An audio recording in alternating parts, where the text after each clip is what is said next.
Bonjour à tous, bonjour au nouveau et bienvenue sur ma chaîne. Donc pour ceux qui ont déjà maintenant l'habitude, parce que ça va être ma troisième vidéo, je vous présente l'ensemble de l'ordinateur, comment on peut le monter. Et là, en l'occurrence aujourd'hui, troisième vidéo, ça va être comment installer notre système d'exploitation et faire en sorte en fait que votre ordinateur soit totalement opérationnel.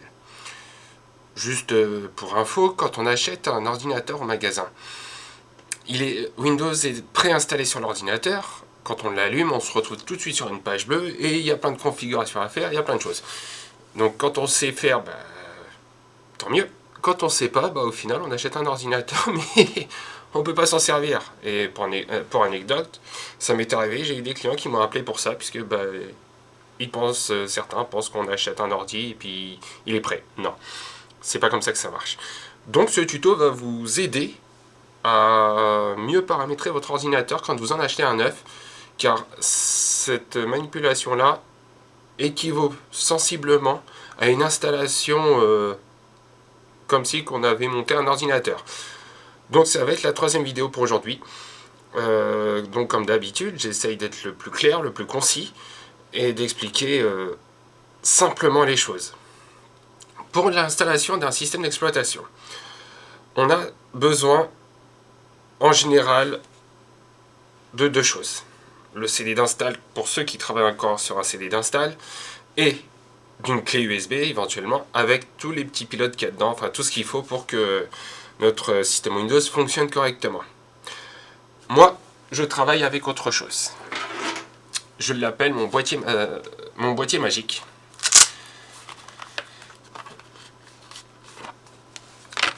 C'est le IODD 2541. Alors cet appareil est très pratique. C'est un appareil multi-usage. Moi j'ai donc mes ISO d'installation qui sont dedans, j'ai un espace de stockage et également donc tous mes logiciels de maintenance et d'installation. Au début de mon activité, quand j'ai commencé, je travaillais sur des clés USB, j'en avais 5-6 à chaque fois avec moi, et pour le peu que j'en oublie une chez le client, ou je sais pas trop où est-ce que je l'avais mis, ça devenait embêtant. Ça, je risque pas de l'oublier, ou de le perdre. C'est plus gros, on sait tout de suite où est-ce qu'il est. Et au final, c'est beaucoup plus pro quand on sort ça devant le client il voit quelque chose de plus professionnel. Voilà. Donc, cet appareil-là, comme toute autre chose, se paramètre tout de même. Il y a quelques petits réglages à faire, mais c'est pas le sujet de la vidéo. Je vais pas m'éparpiller. Donc, moi, comme je démarre l'installation sur cet engin-là, il faut que je le mette en mode IODD pour qu'il puisse lancer sur le CD d'install. Je choisis donc mon ISO en question, donc là ça va être le Windows 10, la version 20H2, et l'installation va se lancer comme si c'était sur un CD ou une clé USB. Voilà. Voilà la différence. Voilà devant notre ordinateur que nous avons précédemment monté. Nous avons donc vu comment l'assembler correctement. À présent, on va donc démarrer l'ordinateur pour pouvoir lancer l'installation. Donc, je commence par brancher mon appareil. Très important.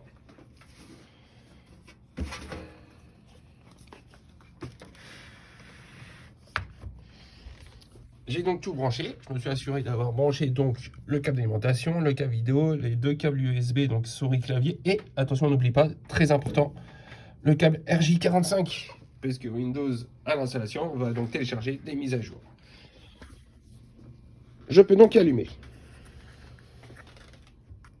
Ah, oui, le coupe-circuit, on n'oublie pas. Voilà. Donc l'ordinateur s'allume correctement, évidemment.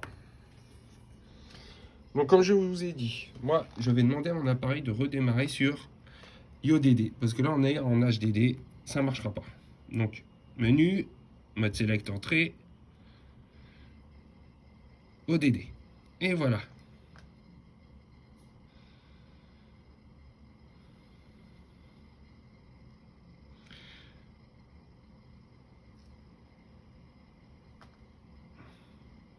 Windows 10, 20, voilà. Hop, on allume l'écran. Donc, on va pouvoir procéder à l'installation de notre système d'exploitation. Nous avons monté l'ordinateur, il est fort prêt à l'installation. Là, en l'occurrence, c'est un ordinateur qui est déjà configuré, mais pour les besoins de notre vidéo, je vais donc refaire l'installation avec vous, pas à pas, pour vous montrer comment on procède. Il y a une chose à savoir, que ce soit avec un CD, une clé ou mon appareil, qui est déjà prêt à repartir en installation, comme vous le voyez, on est bien sur l'ISO Windows 10 20H2. Il faut donc demander à l'ordinateur de redémarrer directement sur notre périphérique. Parce que là, je peux le redémarrer, il va redémarrer systématiquement sur Windows. Donc pour ce faire, tout dépend de votre chipset, du moins de votre carte mère. Il va des fois falloir appuyer sur échappe, supprimer. Des fois, ça va être F12, F9 et pour certains, ça va être F2. Ça va dépendre totalement de votre carte mère, du constructeur et ce qui vous dit au démarrage. Donc moi, dans mon cas, si j'ai bonne mémoire, ça va être F9 ou F12. On va donc procéder au redémarrage pour démarrer sur mon ISO.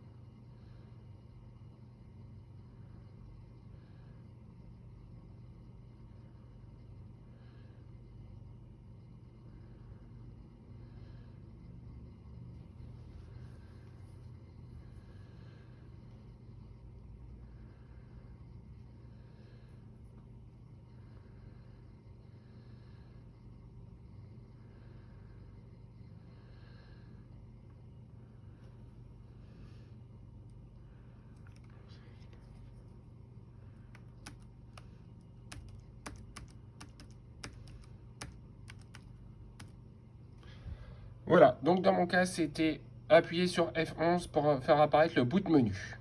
Comme vous le voyez, mon appareil externe est bien reconnu. On voit bien UEFI, IODD, Virtual CD-ROM.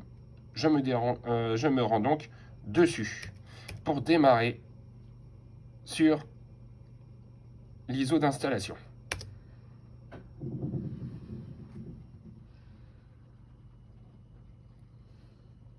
Nous y voici. Notre logiciel d'installation est lancé. Donc, bien naturellement, nous sommes français. Format horaire et monétaire français. Clavier ou méthode d'entrée français, bien sûr. Nous sommes français naturellement. Installer maintenant. Voilà. C'est très simple, il suffit de lire et de suivre. En principe, il n'y a pas de difficulté pour toutes ces manipulations.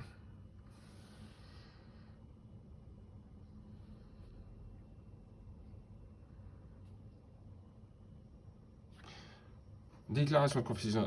Bon, à cette étape-là, on nous demande donc d'insérer la clé quand on en a une. Sinon, on peut faire une installation et mettre la clé après. Donc moi, je clique sur « Je n'ai pas de clé ». Là, on va donc choisir notre version de Windows 10. Alors attention, petite précision. Si vous utilisez la version Windows 10 famille, vous aurez quelques soucis si vous voulez prendre le contrôle à distance de votre ordinateur. Je m'explique. Votre ordinateur est chez vous et est allumé. Vous êtes par exemple sur votre poste de travail au bureau et vous avez besoin de récupérer ou de faire un truc sur votre ordinateur. Avec Windows 10 famille, le bureau à distance ne fonctionne pas. Je vous recommande donc d'utiliser Windows 10 professionnel, comme on le voit ici. On clique sur suivant.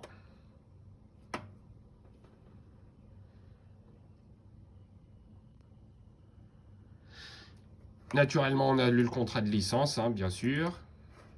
Là, on nous demande deux options, mise à niveau ou personnalisée. Dans ce cas présent, on va cliquer sur personnaliser. Alors, comme vous le voyez, il y a déjà des disques qui sont installés. Moi, je fais tout simplement supprimer, puisqu'on va repartir sur une nouvelle install. Donc, je supprime tout ce qu'il y a.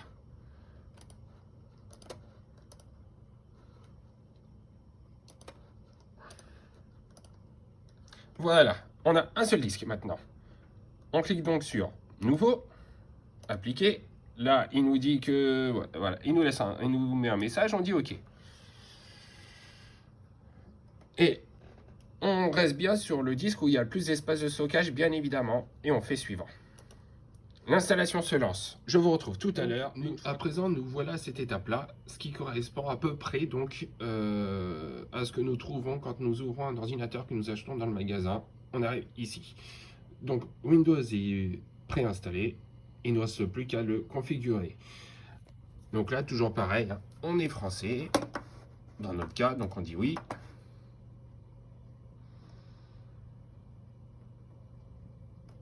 Toujours oui. Ignorer.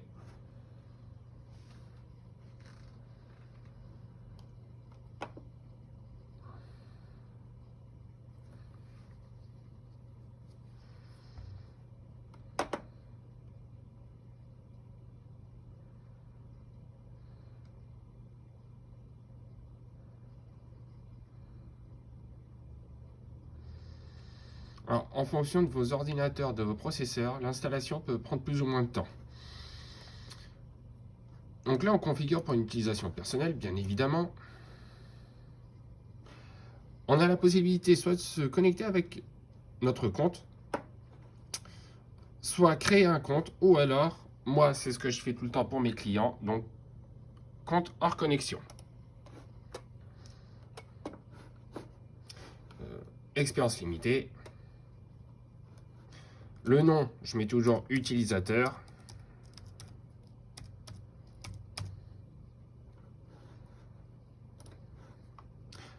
Je mets donc jamais mot de passe.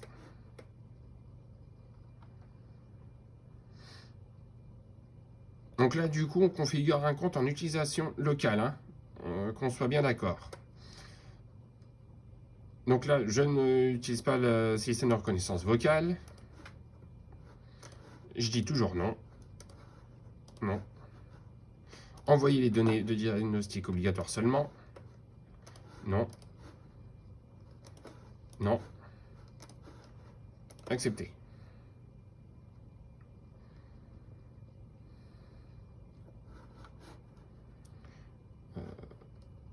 Cortana, on s'en fout. Pas maintenant.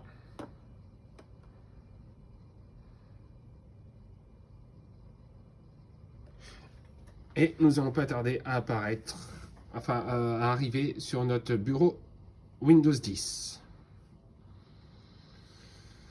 Dès à présent, je peux déjà rediriger mon appareil vers le mode HDD pour procéder à l'installation des softs et les autres logiciels dont on a besoin pour faire fonctionner notre ordinateur.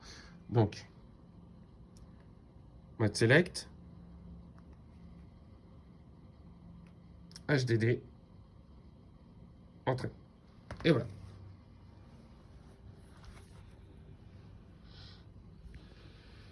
Je vous retrouve une fois arrivé sur le bureau Windows. Voilà, Windows est installé. Attention, ça ne veut pas dire que l'ordinateur est opérationnel. Il manque donc un certain nombre de logiciels. Je vais donc vous les énumérer pour les principaux.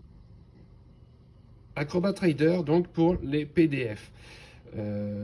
L'Acrobat Reader permet aussi de modifier les PDF, car le lecteur PDF de Microsoft ne permet pas la modification de nos fichiers PDF.